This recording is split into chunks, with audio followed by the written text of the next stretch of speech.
असलामकुम YouTube वाले भराओ क्या हाल चाल है। उम्मीद है सारे भरा ठीक हो। सना सने भरावां दा शौक भी अच्छा जा रहा सी। मैं गुलाम मुस्तफा, तुसी देखण लगे पुहांच पिजन चैनल। जी दोस्तों, बिल्कुल जनाब, सब तो पहला तो भरावां कि दसां कि जनाब वीडियो बनाना मकसद ना समझे कि असी शायद हैल्प कर रहे हैं तो तुहानूं दस्सण लगे हैं। ये दस्सना साडा वीडियो च मकसद नहीं। असल मकसद ये है कि असां पैगाम देना है अपने यारां दोस्तां गी जेह्ड़े भरा बाहर न, यूरोप बिच न। सही है। पाकिस्तान ने ला सारें गी पता है कि जनाब बड़ी महंगाई चल रही है। सही है। तो रमज़ान शरीफ आ रहा, देखो असी तो फिर इत्थे ही हाँ। तो जेह्ड़े भरा न ओह् ते माशाअल्लाह बहुत वाफर मिकदार विच गरीबां मस्कीनां गी दे सकने न। अपने भैनां भरावां गी, हमसायां गी जेह्ड़ा समझने हो कि इन्ना नी आमदन घट्ट है तो जनाब खर्चा ज़्यादा घर बिच।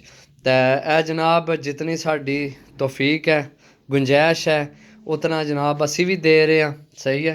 ते अल्लाह नी रज़ा वास्ते कि अल्लाह पाक सानू और मज़ीद दे रिज़क बहुत सारा कि असी भी और ज़्यादा इस तो ज़्यादा हेल्प कर सकीए। सही है। ते एह् पैकेट बनाए न, इन्हां विच चावल, चीनी, दालां, घ्यो वगैरह यानी कि जामे श्री वगैरह इन्हां विच असी रखेआ। ते बाकी है नाल एक थैली आटे दी देसां 20 किलो वाली। सही है। ते मेरा ये बिल्कुल मकसद नहीं कि मैं तुहानूं दस्सना चाहना कि मैं दे रहा।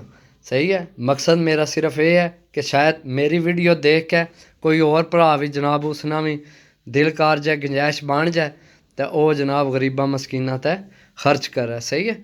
पैसा हत्थ नहीं मैल है, सदा वक्त इक्को जेहा नहीं रहना। जेकर अल्लाह पाक तुहानूं तौफीक दित्ती है तो अल्लाह नी रज़ा वास्ते, अल्लाह की खुश रखने वास्ते, अल्लाह ने जेड़े बंदे न जेड़े माड़े न, जिन्हां की समझो कि कमाई थोड़ी है, खर्चे घर ने, अखराजात ज़्यादा न, बच्चे न, बीवी है, तो वो इतना अफोर्ड नहीं कर सकने। तो कोशिश, हालांकि वो खा के सोने, लेकिन कोशिश करो कि उन्होंने वक्त अच्छा गुजर जाए। मिलसां अगली वीडियो च। पैगाम मेरा याद रखे, अल्लाह पाक सारें की तौफीक दे।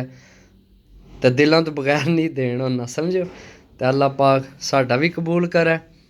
तो अल्लाह पाक तुहानूं भी तौफीक दे। सारे भरावां की अपनी अपनी जगह तुसी भी हेल्प करो। सही है। ओके, अल्लाह हाफिज़।